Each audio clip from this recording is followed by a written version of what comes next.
เองนี่กันสุรการจุยหมู่ดานก็เตียบ่อยทักขมไม้ขาดติรงตาอีหมู่ดานก็เสด็จลมหันสวยเวรแรงเตะก็เตียจุดตาสวยดานจวนนินกุมสมทุมปะกัวรัวลกุมสมทุมเละปะกัววักไว้ตัวอันตีอดีตตักจวนมาเสียงตัวเละรัวลปุยเต็นรำช่วยตัวตั้งกันโอโลกุมสมลิดอนวักกัวต่อฮีมาเสียงโลช่างทาร์เต็นชินันดูตัดเสียจู่กันส่วนเบสเสียสังเทโลลมโมเลติตานี่กุมสมทุมปกชุงปาร์ตี้ local โตตา ministry local โต congress MNFPC เตปนาอันดูลวะค่ะตุนารำช่วยตัวเมฆนี่สิจวนินนังนี่อายรวยทัศสิจวนิน in party MLA เรานี่โตชินเต minister เรานี่โตชินเตฮี MLA นี่เลยนั่นจันสิวิขัดมาอินในตัวลงตีเอโรฮิจู in trade เวทเท่าไงผู้จวงว่ามิงข้าเริ่มเหล่าข้านารอนสวยเวียCS นี่ไล่อันนี้ตีข้านารอนคักเตล่ามาเราจะขัดตีไล่ข้านินรูก็ทิลตีขันเนี่ยรูก็ทิลตีขัดจวนินมีกรับเราตักตีขัดจวนเฮลเวตูราโปกันง่ายกันวิดีโอมินคลิปสักตุเตหินจะว่าอินจิบไปอุเลตุนรุ่มาชวนพุติตีเจ้าถนสร้างCongress MLA เราในต่อทินสร้างนี่ปารีสและสร้างนี่สองปทุมะเต Congress MLA เราในต่อทินเต Parliamentary Secretary เราในต่อทินเตอินาผู้บีลชันจะว่า ZPM Media Chairman ทุสยารอนเรียกนักง่ายทางผู้ตีเจ้าถนสร้างให้กุมสร้างนี่ปารีสและกุมสร้างนี่สองปทุมคานกุมสองชูมตานจำพายนดคอนสเวนซีCongress ticketin thantlin lo ni to kumsang ni somle pareta khan in candidate le in champhai not constituency hian tlingzo talawa chuan kumsang ni somni pathum khan tuikum assembly constituency in candidate le in ta opportunity tlingzo lova pupi siwanal ruata kan agriculture minister hi ne zolo ni ti khan bulte han chan ta illa ngbo juni se thusoi de ngai thla phot te ang rin ni khanin ZPM media chairman khanin press conference aron nei thut maya khami kha kan riak lo chuanina dikin ka si lowa khami te kha voina hian ron soi katum ani hei tun tumleng pu airport chungchanga hianin kan thian then khat te chuanin ZPM le MNF in sual mai sela ke ni lo ti tu rom hlei nem ti pol te kan lo om deu ning ka sia adig lo kan tha thamngot kha dik big lowa an dig lo na hi chu kan sia tir ve turaniข้าริลรัวอมันติฮักันสวยมาสดุอ่ะกันสวยมาสักเบิร์ดูจูอิวตีปาเล assembly เตคานิน ZPM CM advisor พุติบีซีคานินกุมสังนี่แหละสมปักตาคานเจงขัดิน Congress Party อินเลี้ยงปุย airport jam อันโลสัลได้ต่อที่เขาวาร์ตักินสวยนี่สังนี่แหละสมปันนี่แหละสังนี่สมปัทุมกันtentative draft approval khaให้กันnei ve ya kan en chin ve ya ma sela khatianga asui aga kan sal kha alo ni lawa operational list ti top kha lo ni ya list ani chon kan se thiam mai karing operational list ani ya he ta sang ni som pathuma po khanin aron lang le a chuta po chuanin long term list basis for a period of ti kha aron ni le ta ni list ve ania chu wangin sal anilo kan sal lova list in pe kan tuma chu po nominal rent cheng khat che in kan ti chu kan ramin amam awangin amaro chu anmani ZPM ero chuanin compensation award antia compensation award anti chuan compensation chu an pek to chuanin ram hi tu manan va claim chu ngai to lo reng te khanin kan ti top photang pu bichanjova kan revenue ministerina athiseron rek na tur khan bularon chan chaudan kha kan threta chu tilai chuanin lengpui ram chungchang MNF le ZPM hi inhil boy inhil boy mai sela keni boy na nei lova kit nok bai tu tan lo chuan lo in rol le pongai ni ti chungchang te aron soyatun din hmuna hianin ZPM le MNF anin pu mo ve ta chuan MNF lam khain thu chote poron CBI chuitir tura malakan tumdan te amai ro chu tiang lowatle ma kol thui jong dewa kalpuin tumdan chungchang de poron so ZPM hianin CBI chui chiang te chiang turin complain an thelu don FIR an thelu don ti te po kha ron chiang chhota hetilai hi thu chiang thoi thei tur apo ngai illa chumi pialama chuan lengpui airport ram area chunga congress hunlaya blast ban atana Indian Air Force hen ram lo pek kumsom thumatan kum khada cheng khat kan shal ti chungchang kharon soifi hetilai hi akeni achun kan shal lova kum khachunga tan cheng khata ho thei turin kan ti ren ti chungchang de po kharon soifi na te po ani achumi pi lama chuan ZPM zoka chuan in compensation mangin an ti chungchang de po ron se compensation ani chuan in aramakha atuman kan ba chu boile to ngai hinem kan ba base le to ngai hinem ti chungchang de po ron se ai hot chodon dio lang ani lo na ania operational list le compensation awat chu in anglo ve takani chu le khathiam hian an shevekin kan ringa kenia kha chuan va ho liao for 30 years ania ania chuan in ahun le ni po engma soilo kha ani top mai ani chu kan soi masadua tin an press conference khanin pu chuaw ngo min kha rem lo khana ron soi ve a CS ni lai ania ti khan aron khaktela amaro chu khati lai khanin aru ka thil ti khan nia aru ka thil ti kha chuanin mi korap lo tak ti kha chu an hel ve tura po kan ngaya an du chuan asian mi lo khat thui ta hian ti ve thei ani tin document re nga han soya khan pu chuaw ngo a thuna pakhat ma kha lang lo reng kha e kan lo siat ve kha ka duwa rem lo chungin pu chuaw ngo kha miron be ve ani ti ha kan soi du ani tin kan ZPM media chairman khanin outright purchase ang khachu ani lo ram hi a ho tir tur ani zok aron tia hun masalama MNF unaw te khanin chatuana tan an lo sal fel mak trep to ani atia keni hi lo sarkar lewilang chon mi puipon kan selowanga te kha aron ti ani tin helaya kan member thin zowa tlaw po khan aron soya revenue danang thlapa a ho lan list turin ruam manna kan minister in asiam ta zok ani ti khanin aron tar lang bok ani ma sela helaya hianin outright purchase khachu MNF hun lai khachuan alang ve ani outright purchase khan ron lang ve ti chuanin MNF khan mi puisiat lawasal chu an lo tum khop maya khachu document a chiang ani revenue dan thui tak an kalkan ngei ti po kha mu chu ani tile khan kan ti toble photang tuna ron soi china khachuanin ngeniang chief secretary pu nal moi chongo ni lai kha ron mertel shama ti chungchang de pokharon soi ni ke pon video thing khada te pokalo soi to kung lai lama chun chief secretary ni lai thil theng ani na zona khan an hria tur tam tak te po awmang ti te po kharil ro chuanin omboka chungte ni wang chuan amangi po ron soi fia se o ti ngai to no ti chu nangni ponin nei thovin karinga MNF le ZPM te in puton ve chu ti lai kara chuanin rem lova pumoite chungchang ka han je ngai lai thin te po hi kung le lama chun in tharun om viau rualin hun lai chief secretary ni na lai zone kha chuan om lo chung no ti thei tur te po ani ve thowanga ti chuan outright process ani dan te le MNF sarkar lai in outright purchase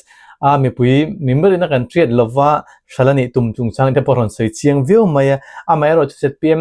sarkar kha chuanin li sangkhan kaltir turni khanin kan revenue minister po khan pu bil chanjo po naron soita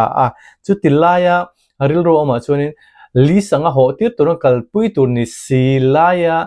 compensation awoten omle loi sila hi chu ani dan phung chu ani ro do hleke mo ti turte chu ani anga tuna te po kan shri anga kan soi thin boka lengterama ispat ho rot siam na hun khu congress hun laya kumsom ko poko chungta nan ho tir len liseni ta khonin kan shri lavina ru khianin ani apohin compensation awate hilom avenga mi puhin kan lo shelo nge ning te po karil ro chuan ron om thar le remsang RTM hang te pon kan la zo tura te po ngai ta ila chutiang ani lova midang mong kan valim sak lai ka reng ke mani te po hi kan lo film view ro mai the ni ti ngai to ne te po kha om ve thowa kong la ma chu industry den tak tak anon din na tur chuanin apong takin tuman aram hi alo thlonin va pengot kherlo thei boka kan shred lova indam siam na document ang lang silo hi thil om thei te po aning ti te po kha ril ro chuan oma tilai kha an jep te lok te ang ZPM te hianin sal talovin list ang turin an soya ho hun chung lam phei chu Mizoram sarkar le IAF ina an soi tur angin ala soi ani helai chungchang a hianin list chungchang hi kan soi fia du deuh hleka tuna leng puibul an ram sal khu square meter nuai li sing ruk sanga zathum somriat pariat ania chumi ani chuan alo tamtak em awangin Mizoram Public Investment Board ina a recommend angai ani Mizoram Public Investment Board in a recommend angaya Mizoram Land Revenue Rules sang ni le som pathum rule pathum na le palina in asoidanin ram hi bikha somruk emo meter singriat zani somruk panga square feet chut square meter chunglam ani chuan exceptional case ngai tur ania soifiana pom omtak nen khatyang khanin Public Investment Board in a recommend angaya terms and condition number 3 ena alutanga 99 years ani turani July chu hey petrol pamalis ania helaya hianin a condition en kimi aron in ziak vek tuna hian aman an pevek to available settle alis ani hi chuan atam thelo reng lis ani reng chuanin mon li rena pek vek turani mon li rena pek turani ya available settle an pek to nuwa hianin list in kan ti don an tia tuna hian list hian an ti le theng em ti kha zona lian takani kha in lo shiat ka duwa heilan list adan hela hian a in ziak veka helai dan hi an bo pel ngamang em ti hi kan relawani dia list sim chu hela hian in ziak veka karon sui thui du lawani kha list sim ani chuan voi khata sum in pek hi alang lo re amaro chu annual lease rent ero kha chu an pek angai thungani he petrol pump tura mi lease apo hianin ani na taka chuan tian lease aron siam popa kumtinin cheng sang khat le somthum pasari an cho yang ti ani tani kumtinin ti chuanin tuna leng pui khul lease an ti le don ani chuan kumtina choi turang zongin an lo chu si lowa avai bel setel khan lo la to sia chu wang chon lease chuan an le thei hi ke chuan karing lowa ma se kan enjuyang tahan kan ti top leang aron sei dam deu na ron sei apu ti zo thun sang apo aron sei fi ang reng view maya ta chuan an ram loin leitir kan ti dong eninga an len li sanga ho turanga an kaltir an ti ta ka hi alo zau ang reng khop maya square meter no ili le singruk ti chuang bor vel te khalo ni wangin ramjim takani lova mar chu tilai karil ro ama chuanin khatiang zo zaya ram kha puro minglian khanin alo lei khom thei tlat mai lai le ale hun lai khan eng ting chia tlomnge leyang oti te po karil ro chuan lo lang tel nge a khatiang anga ani taksia khachuanin aram shal tur lo nei tu te po khanin mi pasari te po ram chun lo nei zau angreng view maya ti te po ril ro chuanin alo omboka chutim chumi pelama chuanin dalang thlapa anti le ti lo chungchang te kha apoi motor lai chu ani dona len li sanga kaltira ho tur tir turang ani si chuanin ngatinge compensation a khan khati zo zai kha in pe kani si ti lai te po kha aril ro chun omve lo theilova mimal ram lo nei po ni se sarkarina ale sak akhwer sak ani to khachun khati khachuni in arin omlo de lek mai theya amai ro su khati lai khachu sarkar na nei mek tu te na ron soi fi ve tor te po ngai ta ila li sa nei chun kumsom ku pakwa atana Public Investment Board tena anti theituran ang chinte pokaron soi fe chu tiengte ani wang chuanin kanrin le kan be sei lo ang de legen thil hi ain hermayang oti te po chu ril ro chuana lo oma dan le shai mil zela zulzi zela kan kal hi chuanin hanin social view thin ma ila in social ngot kha ani lo na lai le ramma sona turatana poimo turjia te po kha lang chok zel tur te po ngai tai la thome tin hei athuan mana po hianin compulsory lia acquire tur ang khan aron ziaka ni som panga nga sani somni panga aron talena khanin preliminary notification revenue department ina aron chu ani a chuta chuanin ni somni pani thlasari final acquisition kharon tile a ni khatlaria ta compensation award kha aron nileta ni helahi amak khop maya thil mak dewani poisa cheng vaibel se za som ko pariat zet kha ni somni panga thlasari sang ni som ni panga le sang ni som ni paruka khan don ania compensation award ma ni lingdinga a khanin poisan dong masa a chumi zo award an pe chawani chu kan se tia mem adan diga chon award an pe anga chumi nuwa poisa in hlan tur ani ma se he mi thila chon poisa an in hlan masa a chumi zo award kha ni khat tharia ta an ti chia hei amma khop mai tin leng puiram nei tumi pariat mingin ram leina man compensation award khasia mania an ai o puro minga khan in vaibel se somsari vel kha adonga tin a ming lang ve reng lo khan vaibel se za som pasari chuang kha an dong ta boka khami chungchanga ZPM media chairman an ngoi mak maya pakhat ma poisa tam tak dong tu chungchang kha arun soilang mia lowani chu wang chon a bias kan tia hei kan van nei ka te congress hi kan pu te sual thup tur han han pe tur hi kan velem lawa kan pu te hi an fel fai an van neya an mani thlawang ho renga han virvel te hi hu phurom dewania keni chu tiang kan nei velo MNF le ZPM chu an pu te thlawang ho rengin adike mo diklo mo eng amai aron chua de ureng mai ni kha kan van nei ka tia kha kan soitel ani chu han kan ti top le ang MNF le ZPM te rong kap thiam thai khop maya an pu te ti sual reng soimam reng turin an boi ke ni congress su ting kan ni vel kan pu te ina an ki nok an ti mam lo khan soimam pui tur kha kan ni vel ti chungchang de paron soi boka ti chuan khatilaya compensation award impact dan chungchang le poisa in hlan dan ti chungchang ve kha chu ke ma tak po hi zep me lo soi chuan omji lai tak kha kaman chuang mi lova amero chu ZPM media chairman na ron soilan lo ati lai Henry larim sang alon molena noi vaibel se za som pasare noi som kwa adon dan chungchang ti borvel te kha eng mo kharon soya mai ro chei chu a video song sang han kan soi a cheng via wa puro ming le na khanin aram kha min boy pui sak tu durga Henry larim sang lo mol kha so ma ange na ta chunin lo boy pui saka ka ta tang khan lo in peti kha ani maya chu ti lai chu kan han hriat du tak nitur lai hi dan le sai dik tak manga herama hi in ho tir ni la ni lo lai hi nge kan hriat du tak ninga chu chumi lo lampang zok ni asum le pa hi aman tang hi du tenge lo eveti hi kan hriat du zok tak hi ni mai kem oti te po hi ril ro chuan lo om boka eng po chu ni se ZPM sarkarin video tirlam kan sei tong khanin CBI FIR an thelu don complaint an siam don awangin engte khuna po ni sel he thili chu sangni somni parit in thlan ma de chuan kan hreman tura ngaila tute tan po ani ka na chiam tur ani sei ne sel chiam tur om lo khanin achin fel dok theng di te po kha arin thei bokonga AMC in thlanata na tute party ne mo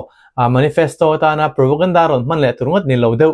tura po hana ngai theng ZPM po hi titel te ang an thiam ta viu maya anin soifia na te le malak tulna malak zung ang chite minan ron soi sen na khalo pong tong nga to pe malo tor ngot lova FIR thelu ta chuitir ngam thang thang ni zer kha chuanin mi puite thinung a hen an tlana zerang ti te po kha ril ro chun om ve thomai hey file mumek aroti po kha kept in a ben sati kha aru kinan ko kala man mo the ang berin le dan kalkanin ma anlak khanin rin helna asiam lo theilawa preliminary notification chu atanga compensation impact in kar hi ni somsari chi atlani ni somsari chi atla revenue dana chuanin preliminary ringot po kha ni somruk notification chu chu kha ani ngai turania ta hian ni som panga an potoya chopchil theyang berin man mo theyang berin ma an la file kha ani na taka chuan a thlok fu ti na ni rang takani hemi awang hian mi puirin lelan kaya man tang an om tura mi puin kan nga ma se khalam rong kai kha pakhat ma khan soi lang du lawa chu chuanin an press conference kha ati khingbai ani tin mak deuh mai chu helai hi a punchline an tiang deuh hlek kan ne lo ngai tu la ni kumzun ni som ni pasari chia khan CBI general consent kha kan nu kir bok ni som ni pasari an nu kira zuna ni kumahan ti chuan July ni khata gazette notification ha chuak ngalani poisa lo thleng ta boka ke ma hi kain hung vel lo chuan ka buai don tlat tin yom tak khanin CBI consent kha an nu kin halani kha I thilmak ania CBI consent general consent an nu kirte te ya FIR thelu ru chuiru te an tia mi pui hian kan hre thiamani amak ti ro kha ha ti chuan CM pu duan helahi atong kap deuh te ani awangin kan chiar deuh hlekanga pu du khanin MNF in NOC te an lo pe ya kan hre chuaka leng pui khua in sia se an thin arim karing le lama airport om to a le lama air force in an han kar che kha an du hian karing theilo aman te hi atam khopa mi malram cheng veibel se zani samli pariat chu awalok don ve o alok pui tu te an om angem ti kha ril ruwa te chuan om ani atiani chu MNF asoina ania amaro chuan mani huna poisa alo chuak ta sia khami MNF avarin hlelna ang chia kha mi puin an mania kan kok ve ta thungani ani na taka chuan ta hang an ti top leng aron sei thiam thei hle me apu ti zo than sanga hi nia keeping abeyance ti kha kan chief minister pul do om khanin February somni pakasang ni somni le panga assembly session khan asoya amar ju khami ani chung khanin keeping abeyance lo khanin an lo la kalpui zera ninga ti thei tur te po khanin thila om ta ti chon preliminary kan soi me don kan thengil khating chung changa te po khanin an han ti tur kha an tumang khan thila kal ta chi lova ti chuan file kal chak thu te po kha aron soi boka file thlok fo phone ti chung chang te po kha ron soi ti chuan jun ni somni pasari sani somni panga CBI consent pack withdraw ni nu khirani ti chung chang te aron soi boka ti chuan MNF in NOC lo pek chung chang te no objection certificate lo pek chung chang te kha pudu kha ni assembly house kha na soya ti chuan airport le Indian Air Force ina lengpuan kar che tur chung chang te veibel che jani somni pariat borvel sumle pai an han mutura ram leina mi tur te pok tu teng hlok puing ti chung chang ne paron soya mai ro chu kha MNF fun lai khani felta se mizoram hin mi puithe kan thre kherlo mai the ni ti kha pujo than sang point ron soi kha amar chu zet PM huna aron thlengta hetilai hianin asum le pa hi cheng vai bel se za sumre le pasari le noi som kwa ron kalta kha hetilai taka hi kan buaina nita chu a poisa dong tu tur puro ming le henril rem sang hlon mual te hianin an don turhan dong mai nga khatilai hanga tinge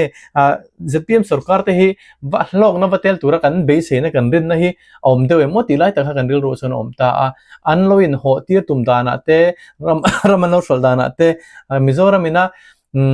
dan le shai kan nei te jinga mi an ti fel hlel te om le jong khatilai kan boi pui om zok ta kan ni amai ro chu danang thlapa compensation what impact to nuwa han voi pui le chiam lai hi engen ning oti kharil ruwa oma pu henry la rem sang lon mual ne na tang hianin man tang hi MNF alu rem to thon lowa chutela chi ZPM hianin an chang tamayanga man tang ai tu hianin anom tamayanga ti rangai tu na kan dil ruwa alo om ni ta in akan ring de boka helaya athu soya po hian ani na taka chuan leng pui mi te kha an thin rim kha aringa an lom lo hian arin thu kha aron soyani ka chief minister hi avan du thla khop maya kita maru naw tenen ahan kala ahan fui deu titi maya chak ma u naw tenen kala juk fui le deu titi maya ai environmental Christian an ti thina Christian then kha chu mani omuna piang adang lam the hi an oma kan puero hi chu environmental politician ani mai theini om na huna zira piang ina thu soya dang lam maya khang ang chi kha kan ram shroi tu tan kan ne hi van duai thlak kati ama puduan MNF shroi tu te hlok pui tur angai ang hian tuna ama le tho pui te tin zonin mi puiril ru om meka hei hi anin soi fili mangai an mania hian mantang ei an om mi puin an ring tlatani an clean zia proof nan CBI ya po an manin an thelu hi afu berani MNF lo dai bok sa ang lirin an soya kal phung thar thazia en tirnan an mani zok hian CBI ya hian complaint thelu se afu zok ang ti hi mi puirin dan ani tin ram hi in lei nge in ho ti hi kan lo thli reng don achan chu compensation award antia heta minister berin list turani atia bonel cabinet tangin list turani ti khan ron soile boka khatiang khanin list turani hi chuan akong hi akwal thui don mangi o kati heta adana injiak veka mi puin kan mu pha ve veka vaibel se za som ko pariat an pek to nuwa list ringot khachu an rem ti hian air force ka ring lo reng list pa ngaya te chuanin ram an valua kha ayar li in thatin par anamin chuti zate chu o aram value an chuta khatiang kha an kalpui dan ani tin heram in leya thil makte mai chu khulai aram value kha per square feet a poisa som ni te poisa som rukte ani amaro chu dc nan chu tak taka per square feet a cheng za som nga ani lo za som riat panga a chuak dai mai ni square feet te kha cheng za som riat panga nan chu chuaka khatiang khana hanin petania tin heta an suina chuanin beren lan hei ram ruak man tlak lo ram trau tu ma pon enga man ngai lo ang khan arun ziak boxia huan le theilu enga mo om si lowa khatiang khop an han chu thiam te po kha thil mak te zi ko mani kan ti top le anga nia aron soi a pu ti di zot sang hian in aron soi fi thiam thin khop maya kan chief minister aron kap zau boka chuta chuan mar unau te hne na kala chakmalama kala pathian thu achun christian achuanin environmental christian omna hmun ping in siam remat ron ti a ta chuan kan chief minister hi environmental christian politician omna hmun ping a politician in siam ram theni me nga ti chungchang te paron soya ti chuan mnf te a hlau puyang deuh asum le pai manchang ei tu turanga an rin kha mnf ten be siang kha zpm hi ani ta zong mai anga ti ngai to na te po om the thu te aron soi boka ti chuan cbi chuitir hi midang enan ti ngai lovin zpm ngai nan ti hi a fu jok don ani ti chungchang te poron soya hi kan soi to a zpm khanin council of minister meeting an ena khanin nulam akhan truthful na khanin cbi chuitir turan ti tur thule a complain an thelu tur thu kha kan threto boka chumi pi alama chuanin rama hi compensation te impact fel vek to ani a in ho tira kal le tura hianin indian air force lam hianin andu po karing lo ti chungchang te ron se ani khop maya sumle pa impact fel to aruanga len li sang kalpui le tur chuanin taka chuanin rama kha engmoza chu aram mana kha engmoza chu return le kha ngai ti kha riat theya chutilai chu indian air force in lo pomangem ti te po kharil ro chuanin om ve thobok ani ti chuan anram leitura hi ram ruak ram han tangkai lo engma thai le theilu pom lo baren len an ti zinga khani an chiar thowa chumi ni ro chuan square feet khat kha cheng za somre le panga a shalte ani boka leitir the ni bokong le lama chuanin aram chunga hlutna engma om lo nga hret ani rol khanin a hral chun shal to thiam view maya hemi a chhut velte a calculation velte hi chu ka hriat sual chun mnf un lai ti kha niom zok takani a amai ro cheng te po hi cbi na chui chuanin aron chui fi vek mai tur te po ngai ta ila a thavio ome tin anin le ni chuan sel dit an siam mangai dona sel dit ti an la siam lo ni in ka sia sel dit ti an execute dona ni stuan stamp duty a 3% an the luangai dona sarkara chu 3% chu tuna poisa atang hian vaibel chenga le nuai som ko paruk chuang ani chu anin shalani chuan a shal ain shalani chuan sel dit anianga chu in shalani chuan anti nge turani ma se list ani ero chuanin poisa impact sa kha angai lo sim bok kha mi puin kan lo chin sia kha atha poisa in return lova list anga an kalpui thei chuan an ro pui khopang dan pon bo chena sangot ang ti ha kamudan ani kha kan soitel du a tin compensation award min an don to nu hian an ram hi tu man an claim let to ngai lo khulaya po compensation award khulai mitet arun pe fel vek to a ani tu hian a claim let don lawa kan sarkar po hian a claim ngam mi lawang chu kamudan ani sipai na ram kan du lo kan phal po ni reng lowa an han lua lan ren te hi chu kan lak chang om ve tho ma se heng hi chu compensation ang chi ani lowa kha kan lo hriat a tho me compensation ming pulovin lan ren ti kha ani na taka chuan ani jok ani helaya mak ve de mai chu ni som ni le pasari tharuka dc account na poisa luta chumi ni chuan cbi consent kha nuk le ta phota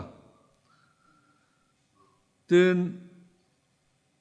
cm approval kha July ni somni pakhata a oma July ni somni pahnia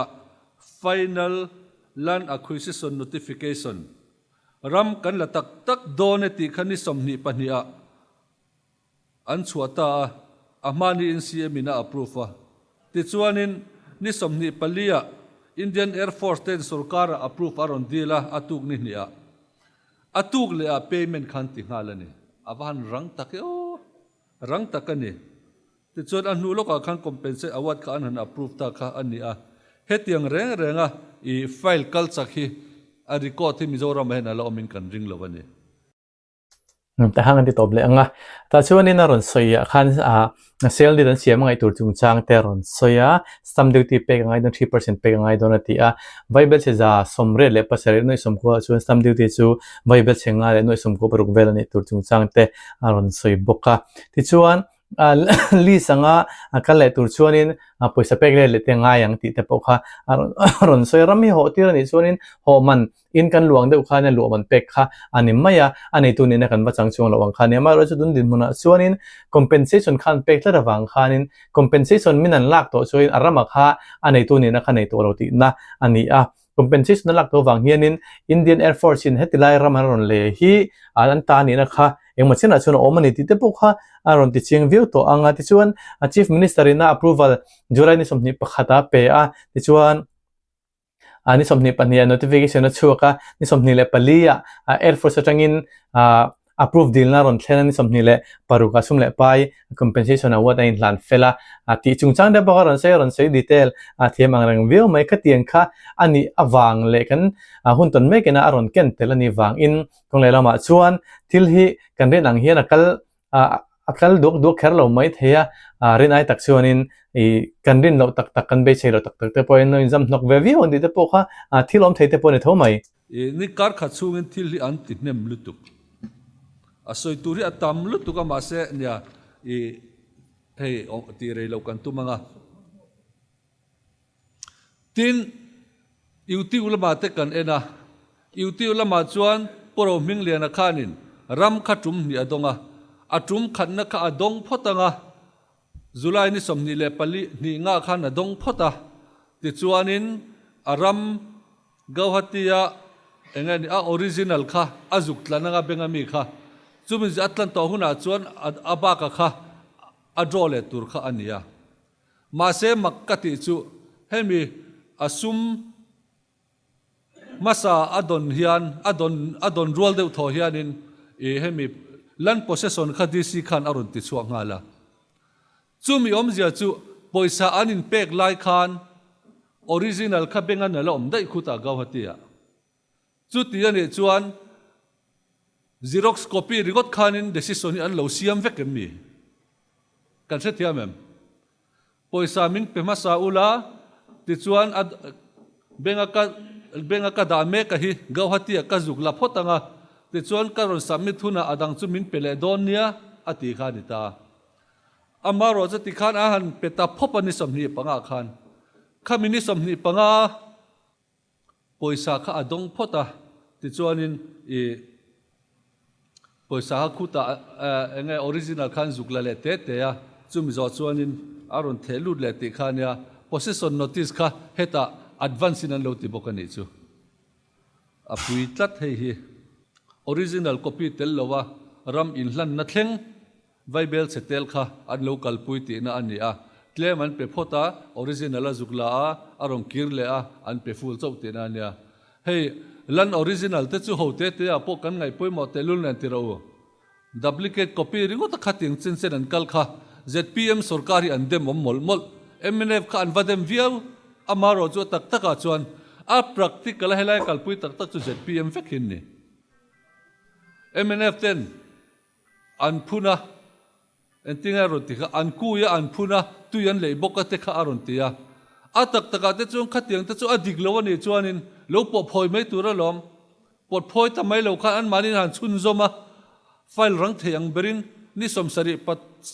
somsari chungin preliminary hearing atanga payment thleng kan han kalpui ta kha makta kani tin an media chairman khanin aron soina pakhata khan puzoram thanga si phir kha ex chief minister ni thei om tak khanin aron soya an signature te po kha ain ang deuh ang khan aron soya ma sela si phira puzoram thanga kha chu an upa ania ain ang lo viawanti ta hangan do tok leng nia an document kal chakpui dan chungchang te ron soi boka he thila hi ZPM hi an du lova an threng chungsi ni chunga tegan po phoi mai lo te poron ti aron be thiam ang ve hetilai thil nei dan thei tur te po ani na lai chom te me ama lo chu tum dang le mun dang video ate kan sei to nga karil ru ke ma chun lom tla da chu Indian Air Force kuta elengpu airport hlan an tuma chu mi te ne na in murem tur zero ni wang chun ZPM po hianin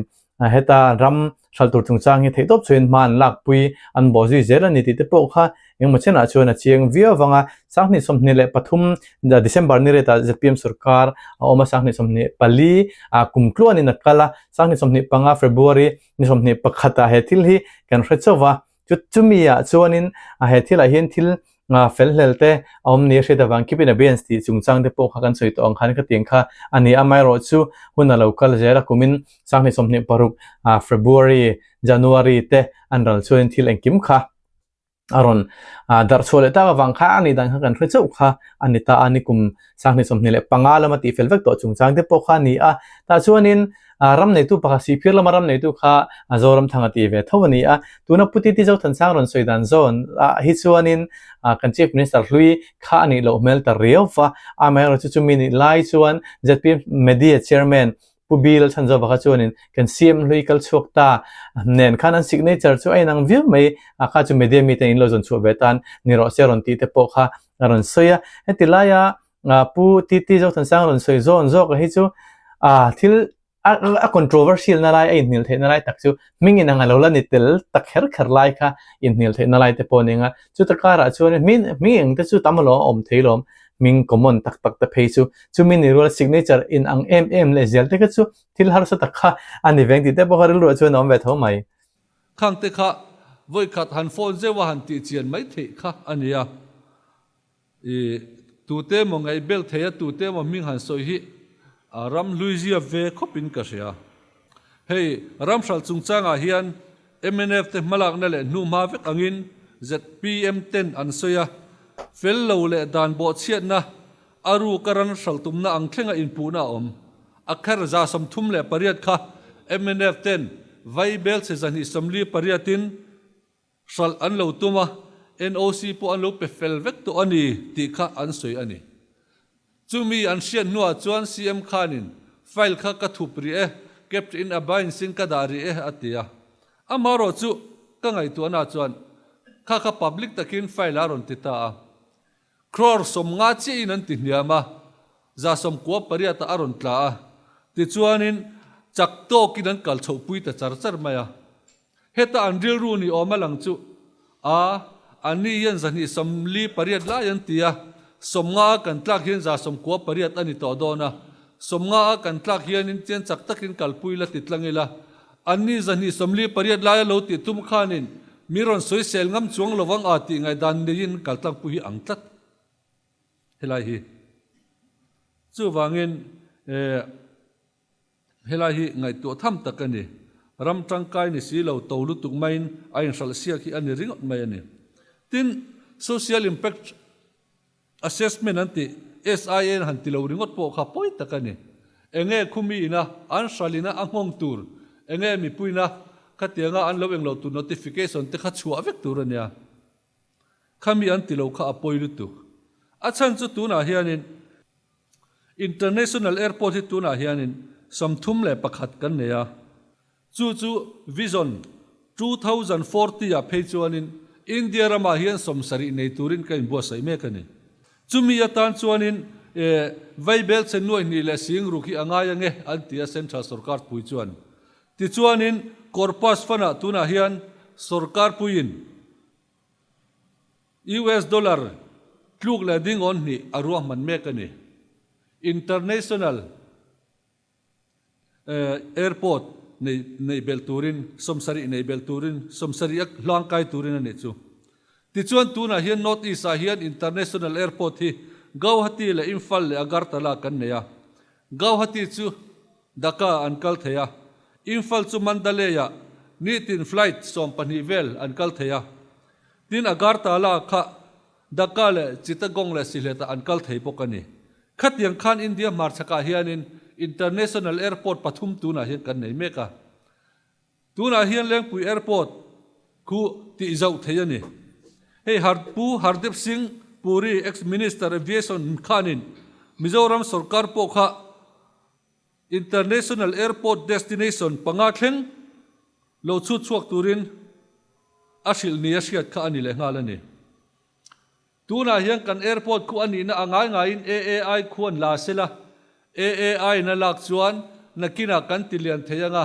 he sang ni somli kan thlen ma hian he 2040 vision ang hian international airport a kan lang kai ve theni ti kha chiang takin alangani amaro chu hetianga air force te nena ramsal aloni ta ka hian kan airport khu ti len ngai na hi om to lo kan airport foreign kan kalve theina tur anga ti len theina tur ang kong zong khu hetia ZPM hian in an shalani vai chuan min ti ping vek don ti na ni tunge khulaya air force bula etinge kan ti zau to ang ti zau na turom to re reng hlenem ati zau theina tur mun kan ro manang zong kha kan CM soidan takin sumte po kan eat vea ati khain lo mu karin kha ta khona thleng ta mi oti ngai tu ol takani ta hangani tople anga nia vision hi nei in central sarkar point ma alam meka sangni sang khazu somli pasar independence kan nei sangni somni le pasari kumza independence kan nei na chuan thani mai taka mason le zo ka kalpui dan tur tepo ro mana tepon siama ni chung tepo chu kan thri anga chumi pe lama chun tun din huna ron soi lai taka hi chuanin airport chung changa MNF lai khan viable season ni somni pareta lengpui ram ka sal tuman ni ama ro chu ZPM ina ano ZPM sarkar noi ti felin ni ka chum viable season somre le pasari le noi som ko khanita katilai noi som viable season ruk som sari bor ruk le ti bor vele in thau na lai kha aron soi dan kal ma kha chuanin heti hian in tlak ni amila kalpui zung ina ti te po kharon soi khatilai takachu hengpo churo ni ta sem man hi chu amana hi kan boi zo ke mo ti la hian ni thina maro chu social impact assessment lai kha lengpui mi te pona lungor on tur lai kha chu ni ta khatilai khanin arama kha engang pon low train low rempo ni se tiral du po ni sela social impact assessment la khan lengpui khomi le sate ko nan du le du tur kha ngai poimo om zok tak ani na lai khanin social impact assessment SIA khala kal ani lo khachonin khatinga andu dan na kalpui tir mai kha ani lai taka kha thilboi thla lai tur te po ni the tuna hin ram hi in lei felin in pe fel to ang pon lang ma sela lengpui khomi le sate han boycott tlat chuanin ma hi alak tak thei lo mai nga ti te po chu ru oma by force in nor luina in ti luitna manga han bozi chunjom ngai ma han la ngai le airport Indian Air Force sampo airport han siam ngai turang chi te po khan yang ti te chu ril ro chuna om chunjom lo thei lo wa chumi laika ra chuanin international airport in day na sangni somlia chuan asom sari so borvel nei tur chung sangte han ruwa manna han base na lai te pokha awma kong lela ma chuanin kan om na lai Mizoram te po hiram rem tak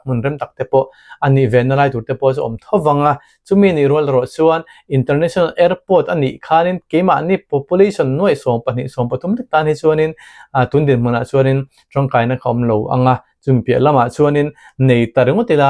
transit tan bakin mi hinaron mang tak lowang ti te po kha arin te hlok na tam tak te chu om rualin keni ami pui mi mir te hi chortang kai theitu tu ro khanin kan in hamtang ve thengem ti te po ro chuanin om lo theilowa international airport enga thapo neila na thoka ground staff anga te mizo te tam tak kan lo lova vai na miron enkol saka miron tho sakle tho ne chuanin chimral na man ruwa turte jinga pokhana ngai the na tur tam tak te po mang ti kha rel ruwa chuan om ve thowa development kan du ruwa hireng mas zong tak chuanin a population me pui tamlamina azirte a ngene adel ne te po hi angai ve thoni ti te po kan rel ro chon cheta illa state then khata agar tala te po ke ni ayo kan ngai sang lo me the mizoram ai ti chuan amaro chuan tum kha chuan international airport a khuanin ka tho a ka tum ve to a kan in transit kan neya ta chuanin achang kang khop maya mun mai na atlina ane kha chuan ti thei te po thang chting tur chuanin mizo te hi kan pian pun hi angai tak mewa kan pian pun chuan siro chuanin chimral thamlek hi kan ning ti te po kha rin theya konglera ma chuanin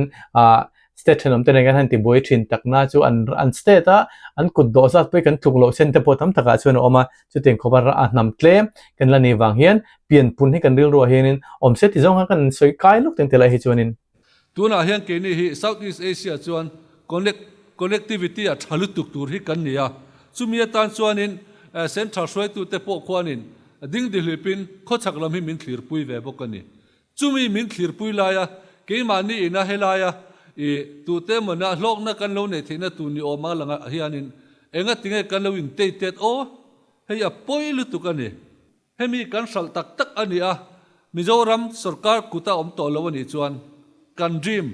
international airport nei vetura thang thar tena an lo dream ve hi ato pangti hi la om tak ani ka soi rei ta deu engpo ni se nya poi em mai chu kan sarkar hianin airport hau tak zia sia in AAI adora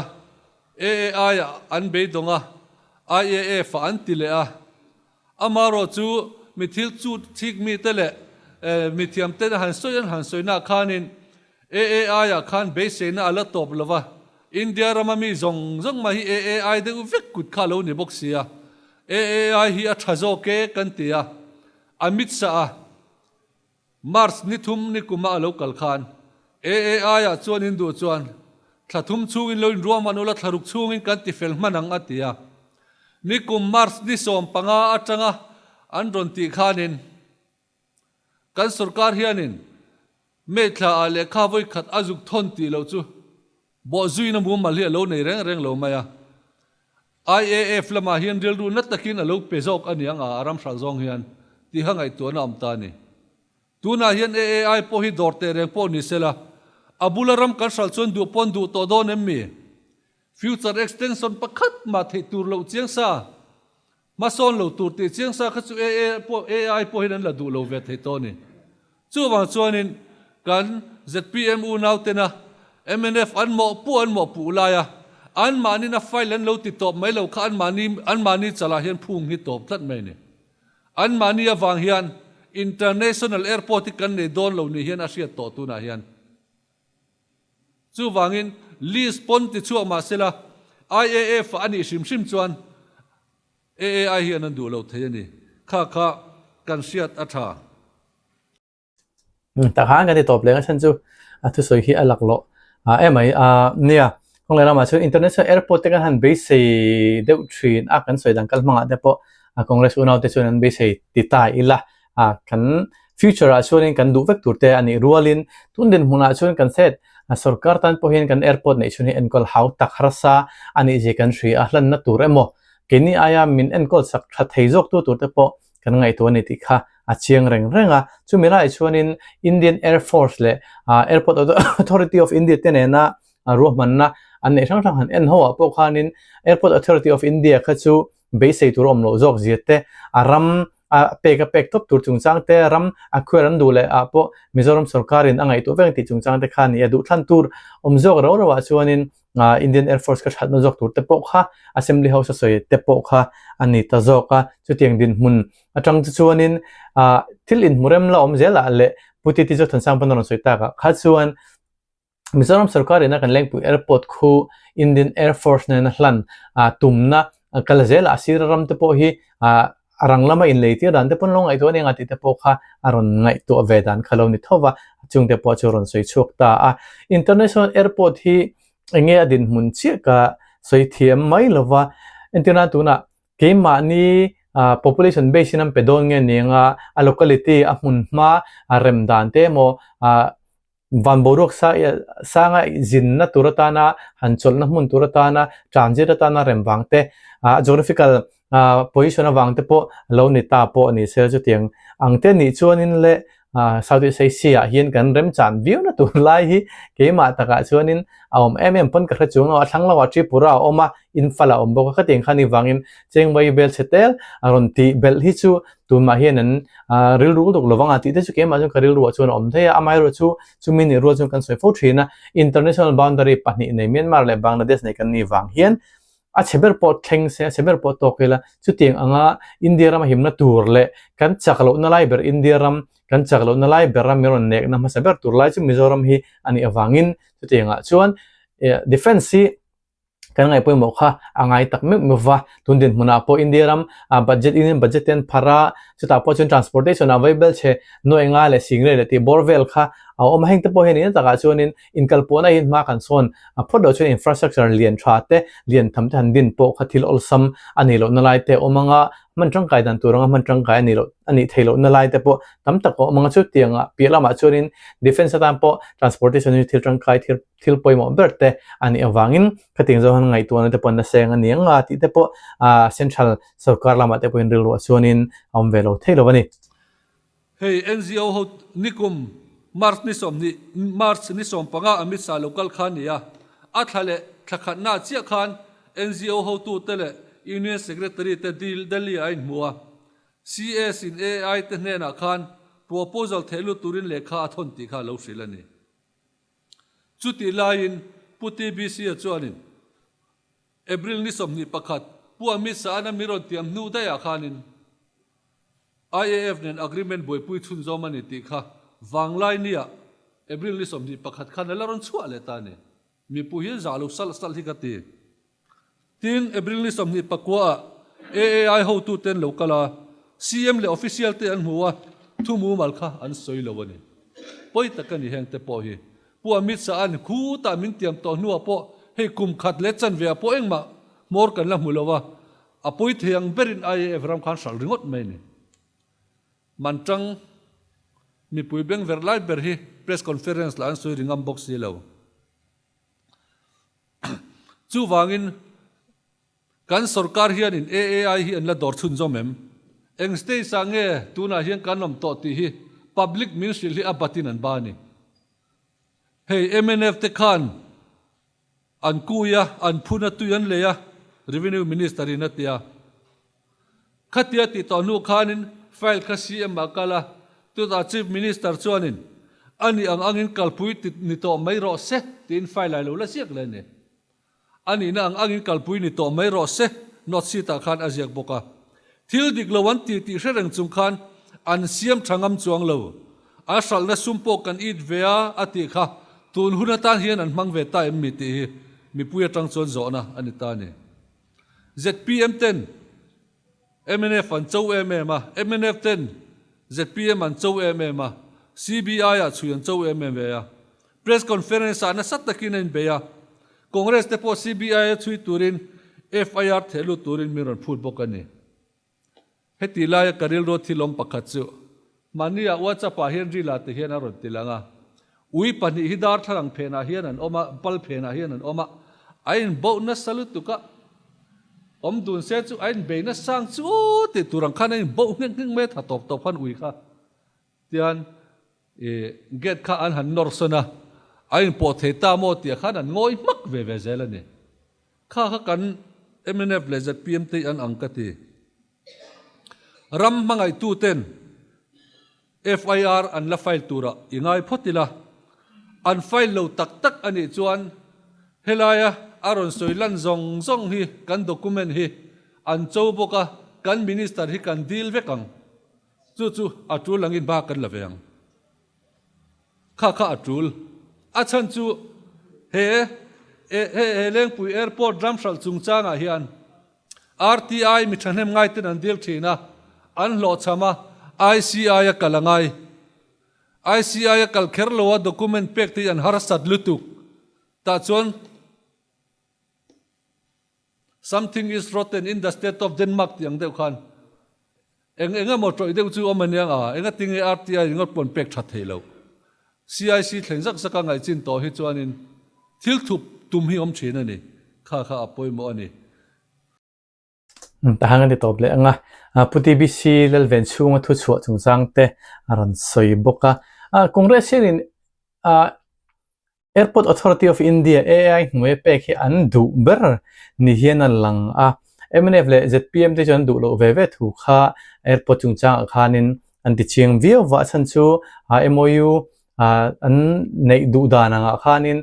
chan vote halo zo kha kan chan thena tur kha Mizoram sarkar le Mizoram pui ti tan khanin awm chung te po chu aninga chu mi PLama chuanin tundin mun thleng po hianin congress chuanin Airport Authority of India lam hian la on de ngar maya hetila hianin kan airport hi AI du dana kan kalchuani kan hlau theina lai kha ombe thoni ti te po kha ta ila chumi PLama chuanin apudoma strong kam te poron soya dikreng apudoma khanin asira ram shalna apoisa te po kan du ve kan thlel ve ti chungchang te po kha aron soya engmo zong tak chuanin athil soi hi chu ain phaman tho view tho mai boka chumi PLama chuanin kan airport nei me ka khut kan man trong kai dan turte revenue te asum le pai tho chu turte ngai to chuanin kan ma kan son puilo na chen tam tak te po manga mai ro chu state khat ve reng ruangin na han enkol theilo kha cheng ma zong ta chuan tlom thak na chen te po manga tun ma atronga ani dan tur ang te kan local puilo wang te po ani mayanga ti te po ril ro chuan om thowa budget te sangson te kan han siama estimate te kan han siama contract te kan hain pe chang chuan kan sa chim rem ruma ti te po kha kan din mun te chu ani ve tho boka ani nang anga MNF ina aleng puira man shal turang lo boi pui te po kalpui ni mero chati chief minister ina notification chu chungchang di te po haron soya khang te kha ani chute lai chuanin ZPM le MNF ati diklo tu ni ve na in pu ati kong le lama chun kan soi thina MNF bul chun tran te me ZPM in more an bok an te po man chute lai kar chu an soi fel lei thailo lai ani nge kan soi fel thadu lo jok ti lai te po heril ro chuan oma MNF yan huang taw ve le view na chan po hi the chuanin an sum le pai don tur man chang nei na tur kha man chang ei thailo din munan din tak wanga ne nga te potita illa tu poi kan soilo tur ngai ta ila chutela ai chuanin kan document kan bot sai kan hun lai kan ministry hun lai kan local pui po ni ma sela hlok na kan tel lova kan kuta 5 view wang hianin chang hoi taka bengam tur kan ni tin te po anil ro chonom tho mai theya ZPM hi bultran tu ni lo ma sela atop khar tu ni na zon tam taka omanga thajong pon ni nga chejong pon ni nga chutela ai chuanin anon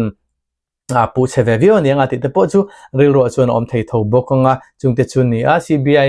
FIR thelu turin aron du chungchang te po an soi kan soi to ZPM hian an thelu don ani ti te po kha kan hria anga right to information ekania RTI no hianin thil tam tak deal chu thei lo hianin confidential awmani ti chu kan thra thowanga amaro chu min lai kar kha tiang jinga tello an defense thil ni lem lawang chi han deal chu the thil tam tak pe chu ombe thowa chu tianga chuan an deal chu har sa je te po kha apu AC wanal ro ta thu ji apo khan kan to anga tuna point puti ti zo thun sanga point ron soile chi right to information ekani ang hian ani ang thapa deal chu ngai deal chu the turang chi chu pek chu mai kha tha chumi pelama chuanin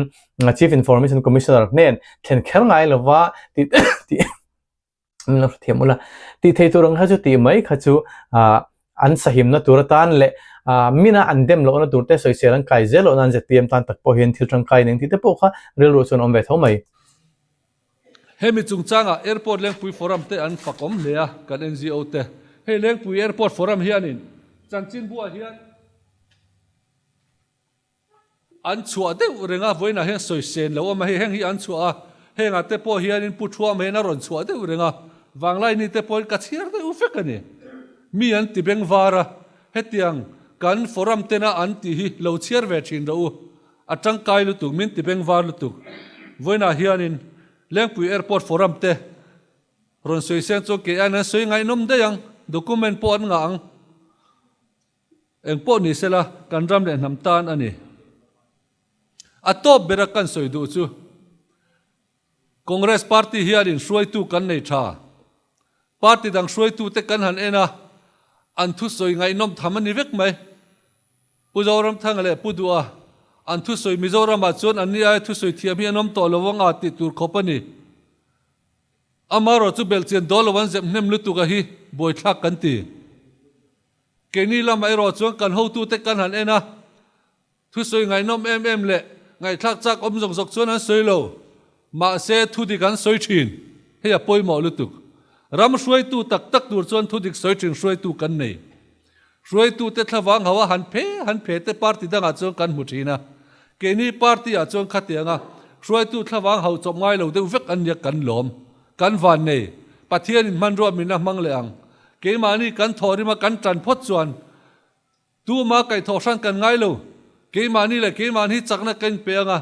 ke mani chakna mi kan sia tak tak khuna cho kan par chua le nge yang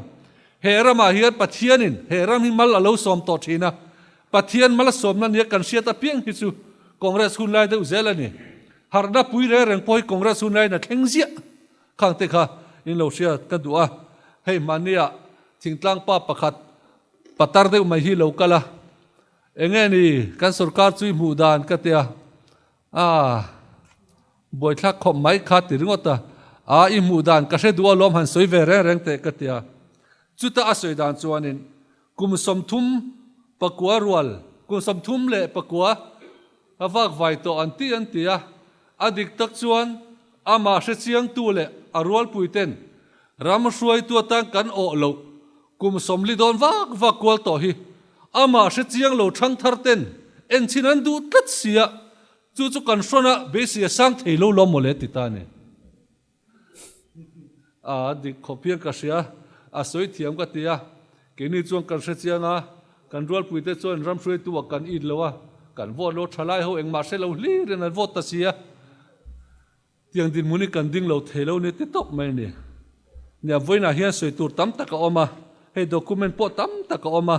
ma sela nia voini in khom chong ni te lo di boxia I kan tu mangin han soi tak tak theni lo du chuanin nia he mi kan thu soi hi nakira a copy poi ka siam tir kher dona I kan soi than man vak lo takin ka te nakina I group ate po kan la ron tilang mai tura nga ila kha kan soi theini mai se kalome le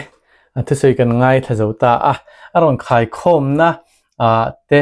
po khana ninga leng pu airport forum te po hian an en taka chuin airport authority of india hi chu an on vak lo de chuanin alang mai ngem oti ni air force shim kha an du lova airport authority of india shim khan du ne chung kha chu an mani ngai dan te ro ni ta sela ato parong khara thu soi hi thakop maya enge ngai dan chu ka shelova midang te ava bei pon omzani takin technical devin ava bei maya ke ma chun kalo hmuwa tun hnaya opposition roi tu te party mi le sa thu soi chuanin thu soi lak pol tak te jinga mi kati te po ani chuta chuan ato paron khar chhona lai kha pudu ale purama chungchang te po aron soya thu soi thiam an ni athudik jiktok to lo pon soina hati chungchang te pokha aron soi boka kum som thum thingtlang pa pakhat alo zo na ron chan dana kha tha ka tiang reng riau maya kum som thum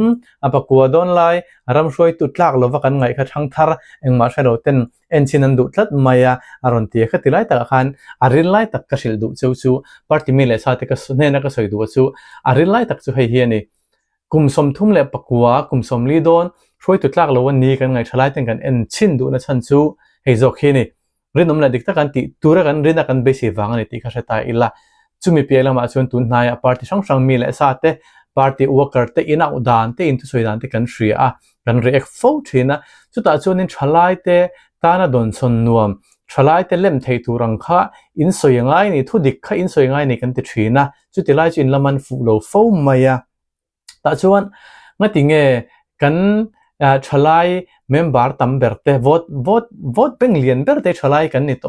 kumsom poret tanga kumsom li inkar borvel te kan ni to van kumsom nga te po huam tel te ang sarkar party atanga hlok na dong don tum lo hrim hrim chu kan neutral ti na ni ve kan ni chu teng kan ni wang chuanin chung te ril rem tur chu soina chang in hriat in thiam hi atul tak me wa poimo tak me ti kha sheta ula chu chuanin in particle zela turate in manifesto in puile na zel tura pon ngong thatak khane yang ti sheta illa kumsom thum pakachung party local to ta ministry local to congress mnfpc tepona andu lowakha tunaram roi tu me khani si chonin nangni aya roi tha si chonin in party MLA เรานี่ตัวชินเต Minister เรานี่ตัวชินเตhi MLA นี่เลยนั่นจันสิวิขัดมาอินในตัวลงตีเอโรฮิจูอินเทรดเวทเท่าไงจุดที่ไล่จูอินเชลว่าปงตะคะดีก็ดอกปอดทุลว่าอีรอนเบียโดดเนี่ยอีรอนเคร์งัดช่วงให้ชวนตั้งเด้อสวยชวนชลายแต่เห็นเองพาร์ตี้มีเลยซาโปนี่ว่าอินเทอร์เน็ตโดนโนติค่ะเชียงมันจะเชียงที่ชวนเสร็จพีเอ็มแต่พอ ruling line นี่อินทิลตีดานะอินกัลปุยดานะสุรการินช่วยดานะกันรำอินไก่ช่วยดานะเฮียนชลายแต่กันมิตรลุนละว่ากันเบ่งคำจีน่าชวนอินสุรการนะฮีไปทักเทไม่ดินมันอาหารอินดิ้งนี่ที่พอข้าศึกตายละจุดที่นี่ละว่าฉันเห็นง่ายแต่ค่ะรำตานะชัตูดมาส่วนนั้นมันง่ายตัวปุยเจรันนี่ชวนสังตักอินเทนเทน่าหินกันวอตลิงเจรันเจ้าที่พอค่ะเรื่องรัวชวนอมเสียทราวิโอไงอะไรตัวนั้นตาชวนคดีส่งขลุ่นนี่แหละพอดเส